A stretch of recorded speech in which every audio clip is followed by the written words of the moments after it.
have to respond here. There's Serrana Perez, I believe, because I'm an open person. And first of all, I'm out of my neighborhood 70% of the time, and I'm on planes 20% of the time. I've been called a lot of things. I've gotten death threats from people in Sweden. I've gotten, oh God, you name it, okay? Falsely accused of this or that. And I talk about it. Because the one thing that I know, and this is why I responded, I've been called a lot of things. I fought for 5 years, I think it was, to get YouTube to put a filter up so I could stop being called the N-word 52 times a month on the average, all right? I have done everything. But when someone says misogynist, I am proud to say this. First of all, I'll put my track record up against anybody. The bottom line is this. The only problem is, and we're kind of getting away from the point, is this person whose name I'm not going to use on video because that's not the point, put photographs up of a guy that she says was bothering her, but there was no evidence of it. Okay? All I'm saying is post the evidence.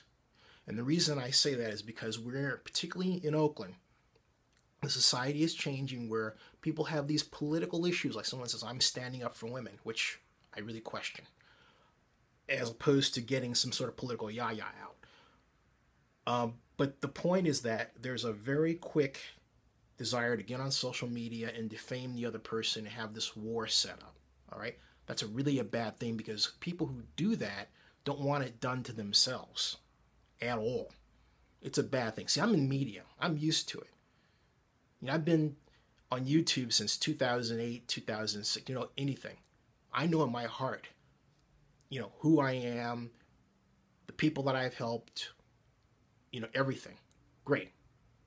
Mistakes I made videos about everything, man. DUIs I've gotten. Yeah, I'm a very public person, okay? Most people are not. The majority of people are not. They're just not.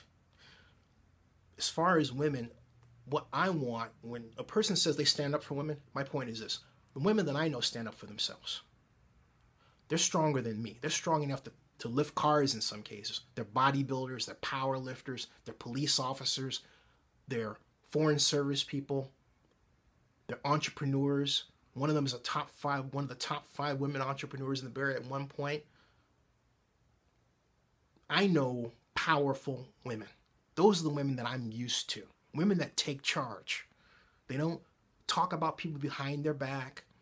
They don't resort to social media to report things and use hyperbole to expand on everything. They don't attack people by social media. They're as public as I am. Those are the women that I know and I am proud to know. And those are the kind of women that I'm talking about that I want to see more of. Not the other kind that do what other people are doing. That's wrong. We're in an era of strong women. That's wrong. Okay? But what's happening in the Bay Area society, which I'm not in right now, is that you've got another generation that isn't used to interacting. In my day, we used to say that a person that spent a lot of time on the phone, texting or that sort of thing, or behind a computer was antisocial. We have made antisocial behavior normal. It's become normalized. And guys like me, particularly black guys who are used to talking, are thought of as weird. See, in my generation, we think of people who don't talk to anybody and don't want to talk as creepy. In the South, people who don't talk are thought of as creepy. It's completely different than in Oakland. I talk to everybody. I love people, but there are people, they're particularly who are threatened by that. It's weird. It really is weird. And it reduces the ability to create community. And when you get to know people, you find out, hey, you know what? That person's pretty cool. I would bet you my bottom dollar that every person on the Nextdoor site is really a cool, awesome person.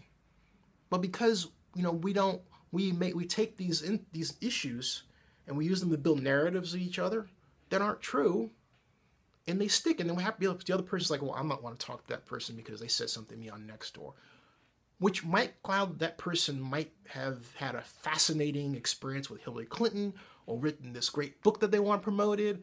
You know, there's all these great things that are covered up by all this stuff.